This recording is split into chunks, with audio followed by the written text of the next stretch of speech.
Legends are made in the NFL, and the quest for the Lombardi Trophy continues. Brady moving and looking and has time and then throws, and that is caught for a touchdown. Intercepted by Wilford. Vince Wilford with a game changer. You're listening to Patriots Beat. 2 minutes. Second down and 6. Brady. Quick throw. Complete. Amendola. First down. Right here on CLNSradio.com.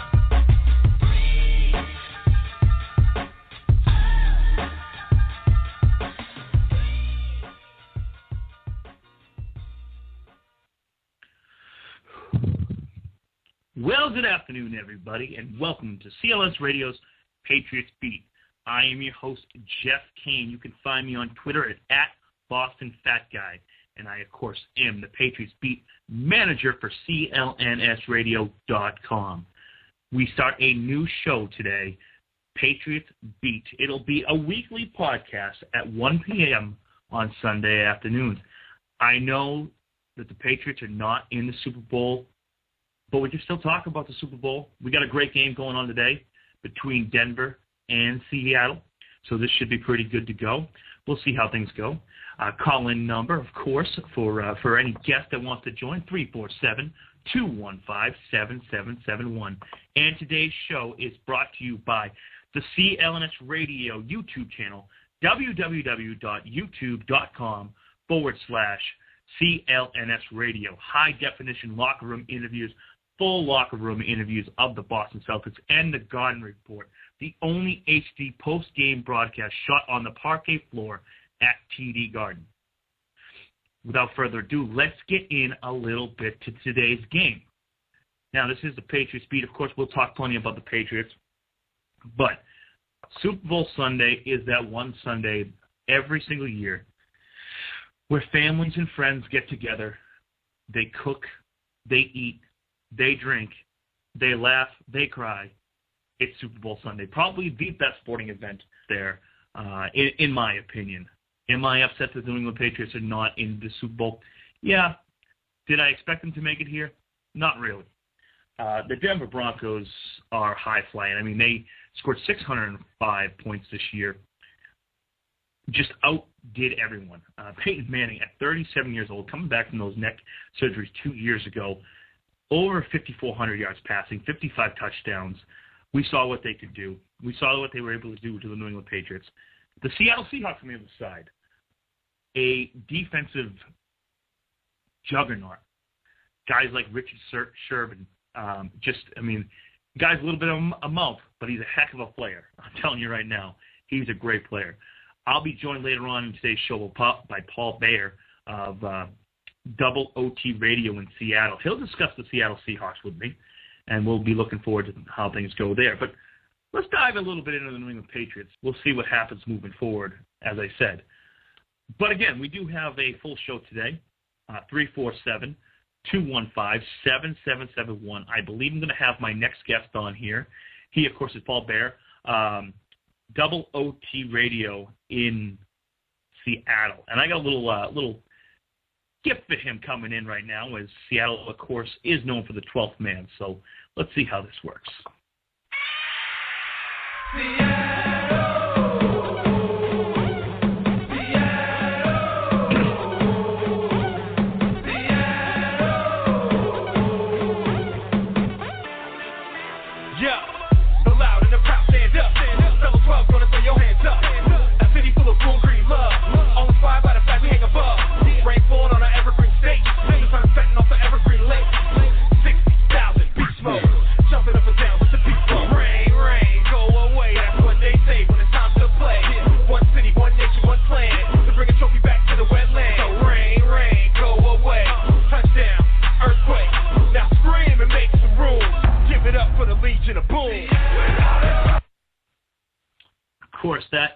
Of course, that is Seattle and the 12th man. And I believe we have Paul from Double OT Radio. Paul, is that you? It's me. It's me, Jeff. Believe it or not, I made it.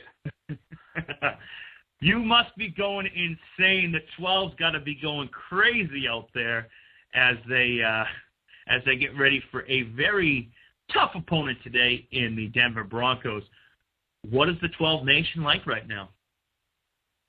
I think you hit it on the head there. I mean, we're definitely on fire. I think we're definitely representing. I mean, heck, you're over there on the East Coast. We are definitely representing there in Times Square, and we'll be filling that stadium up today. It's going to be loud.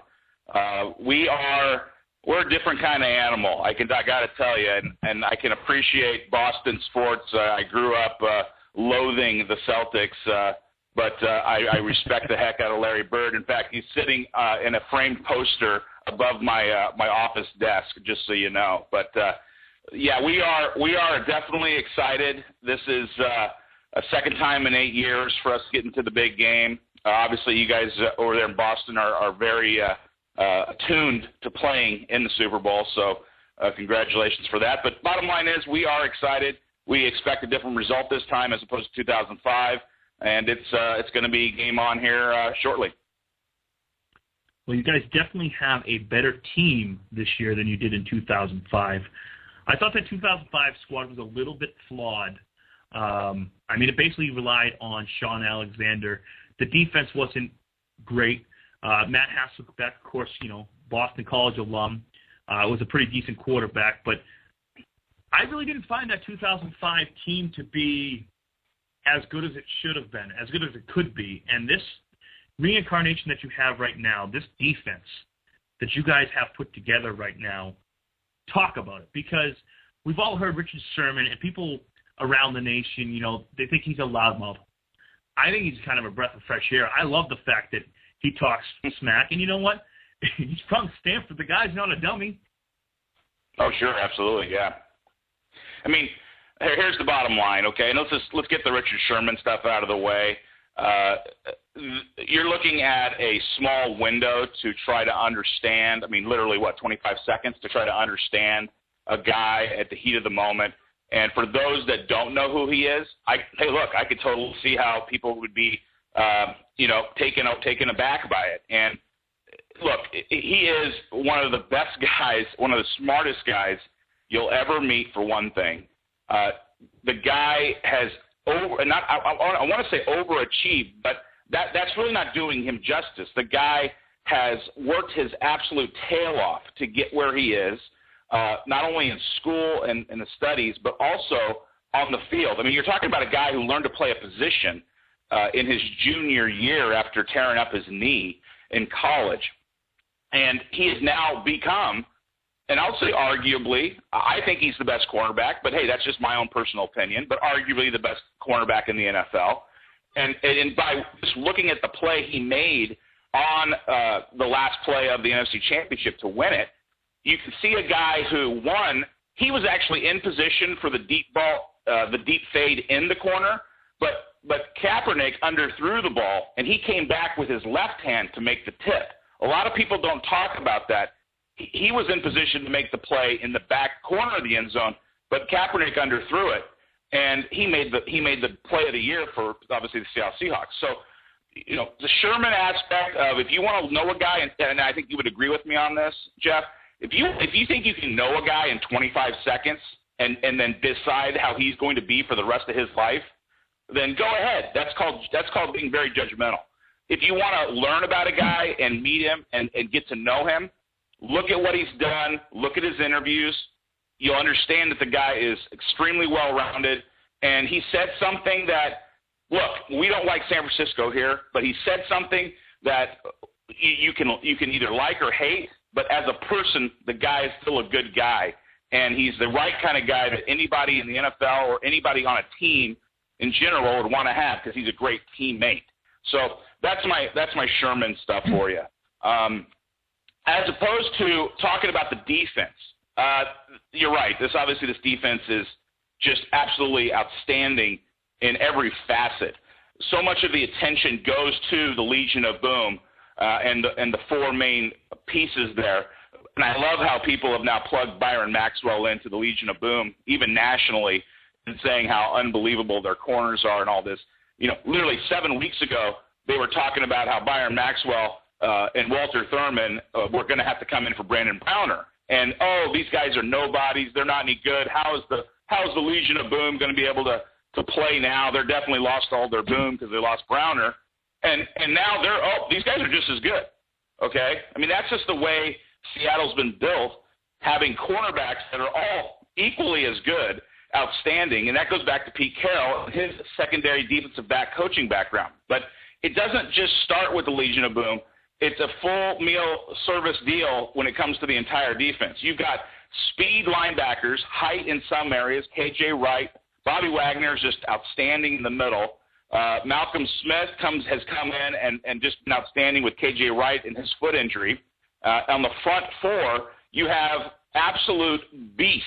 I mean, you got the run stoppers and the Clinton McDonalds, the Tony McDaniels, the Red Bryants, and then you've got the speed guys. You've got the Michael Bennett, who came from Tampa last year, signed a one-year deal with us, and then you got the Cliff Avrils, Chris Clemens, and then, of course, the other Leo that everyone talks about, the second-year guy, Bruce Irvin, who also plays in the linebacker package but will come in and also come off the edge. So it's just these guys get pressure and attack the ball every single place on that defensive side. Oh, they're amazing. They are amazing. And you said something earlier about not being able to judge someone after only knowing them for 25 seconds. And I think that's perfect because I agree with you 100% there. There is someone that I judged, and I knew him for 3 years, and his name was Pete Carroll. He came in here after the 97 season. Tough act to follow in Bill Parcells, and while he went 27-21 in his 3 years here, they got progressively worse each season. And 99 after starting 6-2, they finished 2-6, and he gets fired. I started looking back on it, and I realized that maybe Pete Carroll's coaching wasn't the issue, but Bobby Greer's drafting. He gave him guys that just couldn't play, and that's the problem. We saw Pete Carroll go to USC and build that program up, and now what he's done in Seattle. Talk a little bit about Mr. Jackson Pumped, Pete Carroll. You know, what you isolated on there is, I think, the exact reason why Seattle has been so good in their drafts and in player personnel and putting together their team. I think in New England, the player personnel guys, GMs, and Pete Carroll were not necessarily on the same page. In this particular situation here in Seattle, when Paul Allen hired Pete Carroll, he said, "What do you need in a general manager to be the best you can be?" And he said, "I need a partner. I need somebody who's going to help me get the kind of guy I need, as opposed to make the decision and say, this is the kind of guy you need, Pete." Okay? And that's what they did. They got a guy named John Schneider. He's out of the Green Bay, Kansas City, Wolf GM history, lineage. And the guy learned how to be a great player personnel guy, find talent anywhere, whether it was undrafted or in the later rounds of the draft or in the front end of the draft. But he said, "Look, Coach, what do you need?" And he said, "I'll go get it for you." And he would find it. And I said, like I said, it might not even be drafted players. We have multiple guys on this team that are going to play today that are rookies that were not drafted last year. I mean, just think about that. How many guys do you know on the New England roster right now that were big-time players for you this season that didn't even get drafted? I mean, that's the kind of stuff that it just boggles the mind about what John Schneider and Pete Carroll put together. But that comes back to my point. These two guys are partners in crime. They are totally in sync on when they get a guy, they both understand and know exactly why they got that guy, and they're going to try to attempt to make him the player they think he can be. If he can't, then they get rid of him. And that's the other thing. They'll cut bait immediately, go to the next guy. And by building this whole concept of competing constantly, which that's, we have competition Wednesdays here, it puts everybody on the team in the frame of mind that you got to bring it every day or we'll go get the next guy. And it makes the team better. Oh, exactly. And being a New England Patriots fan, I do know what it's like to have scrap heap players, guys who weren't highly drafted, come in. I mean, look no further than this year. And in years past, the Patriots did a nice job with undrafted rookie free agents. But they've done Seattle Seahawks have done some great things. I mean, Richard Sherman in the 5th round. What a great pick. Russell Wilson. Let's talk a little bit about Russell Wilson, because I think right now he is the best quarterback that came out of last year's draft. And there were some good ones. Andrew Luck comes to mind. Everyone seems to sit there and say Andrew Luck is the next great quarterback. You know, RG3 came out of last year's draft. Nick Foles, who had an amazing season, came out of last year's draft. But I look at Russell Wilson, and there's just something about him. You know, he played at North Carolina State, transferred to Wisconsin. The height was the issue. But let me tell you right now, I come from a town in Massachusetts which produced Doug Flutie, who was 5'0" and played the quarterback position. Russell Wilson is probably the most exciting quarterback I think I've seen. Talk a little bit about what he is like to watch, because I don't get to watch him on an everyday basis. Right. Well, first things first is that when you see Russell Wilson out there, you know, one, he's a guy that can get away from pressure, defensive pressure. People always talk about these running quarterbacks. Well, they look to run first and pass second. Well, Russell, even though he's able to evade a pass rush, he's always still looking to pass first. And there's multiple moments of that I could show you throughout the season, but we won't get into it right now. But Russell Wilson, and you talk about Doug Flutie and the it factor, that's exactly it. That's the description. The guy, Russell Wilson, has the it factor. You look at him compared, it's like, hey, look, Tom Brady, right? We all know the story of Tom Brady. No one thought he was worth a damn, and look what he put together, obviously, and being one of the best quarterbacks, if not the best quarterback of all time. Russell Wilson, in his second year, has threw for the same amount of touchdowns that Peyton Manning threw for in his first 2 years, but he had 25 less interceptions. Just think about that for a second. Mark football. You know, he takes care of the ball, and the guy applies himself. And you talk about like the class that he came in with. Look, and I'm not taking anything away from RG3, which I think he's kind of a basket case in his own right, and he became that, unfortunately. But we'll get into that in a whole other time, probably.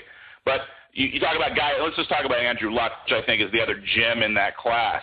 Andrew Luck is amazing. There's nothing wrong with Andrew Luck. Andrew Luck's going to be, if not already is, arguably the best quarterback in that class. But they're two different guys, and it's not because I don't think Andrew Luck applies himself.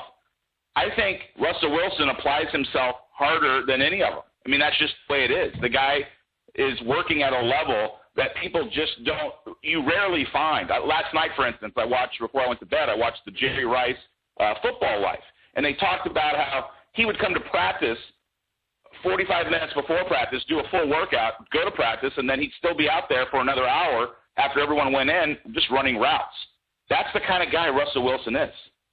It's hard to define other than he's got that it factor. And when it comes to trusting a guy, I'm going to trust that guy. I don't care how tall he is. I don't care what his 40 time is. He's a winner. That's all he's ever done is go out and win. Yeah, he's just, as I said, I really enjoy watching him play. And that game 2 weeks ago between Seattle and San Francisco was an amazingly fun game to watch. Two great defenses just stepping up and doing some things right now. I got to ask you about another guy, because when he was with the Buffalo Bills, Marshawn Lynch, it never really clicked for him. He's a great running back out of Cal. He goes to Seattle, and if I'm not mistaken, his first year in Seattle wasn't phenomenal. And then he turned around, and who can forget, the pinball run against the Saints in the first round of the playoffs. What is this guy's? I mean, his power pellets, his Skittles. What makes this guy tick? Because he's a heck of a runner. Oh, you hit it on the head. It's Skittles, right? I mean, that's why he's so good. All Skittles ever did to me is give me a keg on top of my six-pack. Yeah, your waistline. Look, I remember Marshawn, just like you were saying, I remember him in Buffalo, and it's just obviously those Buffalo teams just never really has Buffalo ever found really its identity, and how long has it been since Marv Levy left there? But the fact is that he was in a place looking for a home where the coaches, I think, believed in him. And Pete Carroll, when he came here, he wanted him. He was the first guy on his list, and they worked extremely hard to get him that first season, and they got him halfway through. But, you talked about, he wasn't really spectacular. Well, he came over halfway through the season, and as a fan, I wasn't a guy who was a believer initially in Pete Carroll. I did not like him at USC. I respected that he was a winner, but I didn't like him as a guy. I thought he was kind of a cheater, right? Maneuvering the system for his own benefit. But once he came up here and I got to really know him better from his actions, we talk about that 25-second window with Richard Sherman, but watching his actions, you got to see a guy who really cared and worked his butt off for it. And he brought in a guy because he wanted Marshawn Lynch. I started to see the involvement of the team because he was bringing in, they went through 200-some-odd transactions the first year, okay, as a team. Yeah. And they were just churning guys over and over, trying to find the right mix. And inevitably, about halfway through that next season is when I said, you know what, I see what he's doing. He's finding his guys, no matter where they were, undrafted or not, and he's plugging them in, and they're young, and they have that it factor, and they are feverish in their attention to be the best. And that's when everything started to really click. I found home. I was like, I believe totally in this guy. That was 2011, and they didn't go to the playoffs that year. But I saw what they were doing, and Marshawn Lynch was just becoming the beast. And it's just been a really fun ride to watch a guy who obviously doesn't like talking to the press, but and I'll go real quick to this. You've obviously probably heard that 2-minute interview he had with Deion Sanders. And I'll tell you right now, that was the best 2 minutes of, in my opinion, the entire media day, news press conferences, anything that's been done this whole week. Those 2 minutes were more enlightening into a guy's head, a player, whoever it might be, than any 2 minutes that I heard the entire time this whole Super Bowl week. So it was just a fascinating interview to hear a guy talk real, and I loved it. I mean, he was calling him boss. We obviously were making a big joke about that here in Seattle, and Primetime is a character in his own right. But he's a guy who has a firm belief in who he is and is comfortable with that, and he runs harder than literally any running back I've ever seen besides Walter Payton. I mean, the guy just runs, and he won't go down. I mean, 4 guys have to get him down, and he sometimes won't even go to the ground. He'll still be standing out if 4 guys are hanging on. Oh, exactly. And I'm telling you right now, I was very surprised when Marshawn Lynch ended up in Seattle. I mean, you guys had Julius Jones as your starting running back. I figured he was going to end up playing for the Green Bay Packers because that was the year that the Packers had lost Ryan Grant in the first or second week of the season. I thought that was the likely landing spot, and he's done some amazing things going forward. Switching gears just a little bit here, because this is something that I've always wanted to know about Seattle. Back in, I think it was 2010, when they played the St. Louis Rams, and if they won, they'd be 7-9 and get into the playoffs. I remember sitting there saying, "Why would they want to get into the playoffs? They're not gonna get anywhere in the playoffs. If they get lucky, they win a thing, but it'll cost them from the 8th pick in the draft to like the 22nd or 23rd pick in the draft." I couldn't understand it. Now, obviously, I'm wrong. I mean, you got the Seattle Seahawks are playing for the Super Bowl tonight, but I just looked at it and go, they need a quarterback. That's what they need, and they can get one with that 8th pick in the draft. Boy, was I wrong. Tell me a little bit, going back in time, looking at that season, were you excited that they were making the playoffs, or were you like, oh, I wish that they would, just lose and get a better draft pick and build for the future? Well, you got to remember that was that period of time where the team was starting to evolve, and Pete did that with not his guys. I mean, really, the only guy on that roster was Marshawn. He had a couple other guys, but really the only guy he had brought in was Marshawn Lynch. Earl Thomas was on that team. They had drafted Earl. They had drafted Russell Okung. They were both rookies, but the rest of those guys were from the old era.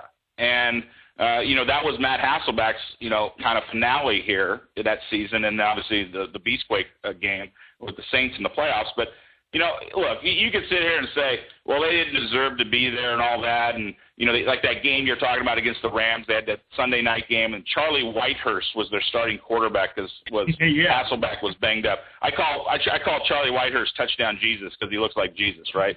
And, I think he's backing up Phillip Rivers down in San Diego now. But the point is that it's just, we were a motley group of guys that, Pete was just kind of trying to build and put together his philosophy, and then it was really, that was the end. I mean, after that year, he just was cutting guys, getting rid of guys, and 200 transactions later, you've got a team that's in the Super Bowl in 3 years. So, look, it is what it is.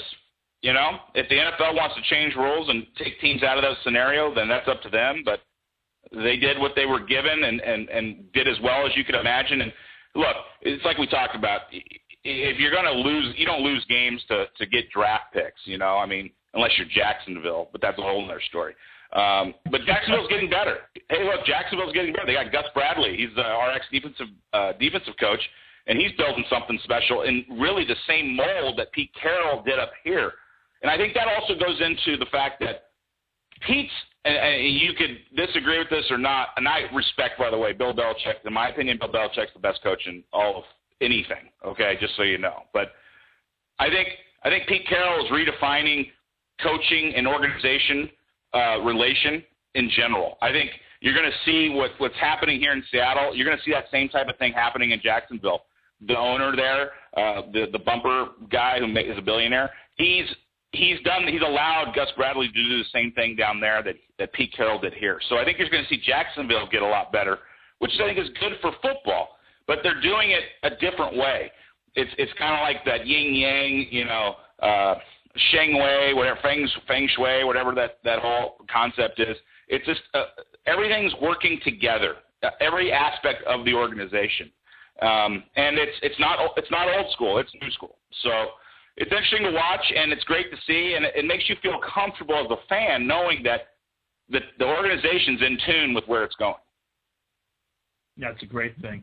That's a great thing. Two final things from me to you before I let you go. I appreciate you joining us here on Patriots Beat and talking about the Seattle Seahawks, who will be vying for a championship tonight. But let me ask you this right now. Percy Harvin, 1 catch, 17 yards. We know he had the hip injury this year, and then, of course, the concussion in the divisional round. What are you expecting from him tonight in the Super Bowl? To be dead honest with you, I'm expecting a guy that could possibly be the MVP of the game. There you go.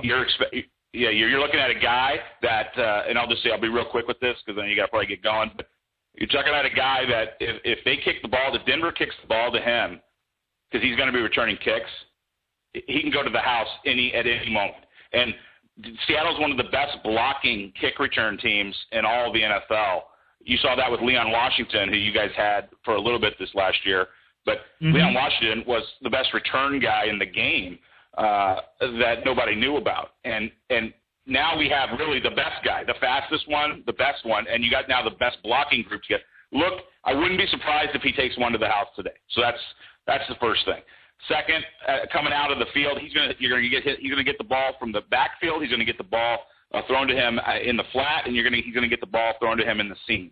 So with the defensive backfield that Denver has being ranked 27th against the pass, I'll take my chances with that. I think Percy Harvin could have a big day today. Excellent. Final question from me. I'd like to know your thoughts on where the game ends up and what happens. Final prediction. Well, you're an AFC guy, so I don't know if you're going to be, strict with your brethren and stay with Denver, but I'll tell you this much. I've looked at this game so many different ways. I've looked at the film on both teams. I feel like I've watched NFL Network for, 20 hours a day for the last 5 weeks. But ultimately speaking, I think this is a mismatch game. I really do. And you're looking at an offense, the best offense of the game versus the best defense in the game. But the real mismatch is on the other side. The mismatch is, the the Seattle offense versus that Denver defense. Everyone wants to talk about pot roasting, Champ Bailey and all these guys. These guys were nothing for most of this year. So, Seattle has an opportunity with Percy Harvin coming back, the three-headed monster, Marshawn Lynch, Russell Wilson, Percy Harvin, to be dynamic today. And I think that's where the real mismatch is. And you're going to call me crazy. You're going to call me crazy, and your listeners are going to think I'm an idiot. But I'm telling you right now, I'm calling blowout. I'm saying 33. I'm saying 33-17 Seahawks. Wow. I don't think it's going. I don't think it's going to be close. And watch this. I'll tell you, this is where you'll know I'm right. Okay. If we get 2 turnovers today, it's a game set match. But if we don't, that's where it's going to be close. Okay. But I expect us to cause turnovers, especially with Peyton throwing the ball like he does. We're going to jump some routes. And think back to that New Orleans Saints Colts 2009 Super Bowl, where that big pick six that happened in the fourth quarter that ended that game. That's the kind of defensive back work that you're going to see today. Guys quick all over the field. You're going to be like, how many guys do they have on the field? Well, they got 11, just like everybody else. It seems like they got 15, though. And it's going to get hairy. And I think if we cause those turnovers, 33-17 is going to become a reality. Excellent. Well, I will tell you exactly where I feel this is going to happen. And yeah, I'm an AFC guy, but when you're watching football, I've been a Patriots fan since 1984. There's always been a team that I've had a affinity for that isn't the New England Patriots, and it is the Seattle Seahawks. I go back to Dave Craig and Kurt Warner and Steve Largent and those players right there. I loved that team. Those were some great guys. I'm expecting the Seattle Seahawks to actually come out and win this game for 2 reasons. And they're the 2 reasons that I talked about ad nauseum this year with the New England Patriots on our post-game show is balance and defense. They have probably the best defense that I have seen in the last 5 to 8 years, I would say. This defense is extremely good, and I think they can get the pressure on Peyton Manning with just 4 players and then drop 7 into coverage. They're quick, they're fast, they got big cornerbacks. It's great. I think they win that way, and I don't think Denver's defense can stop Marshawn Lynch, because if they bring 8 up into the box, you're going to see guys like Golden Tate and Doug Baldwin and Percy Harvin be able to make plays and get off the line. And then, of course, you have the Russell Wilson being able to run and throw the ball. Now, I don't think 33-17 is going to happen, but I do see the Seattle Seahawks winning this game. I think they score 28 points and hold the Broncos to 20 or under. So I'm rooting for those Seattle Seahawks today because I'd rather see Pete Carroll hold up that trophy than Peyton Manning. But Paul, before we let you go, just please, thank you very much for being a guest of Patriots Beat. And if you could tell everyone where they can find you, and that would be wonderful. Absolutely, and thanks, Jed. I really appreciate you bringing me on today. Everybody can find me. First of all, Double OT is our flagship show on the Blog Talk Radio. We're on, again, just search for us on Blog Talk Radio.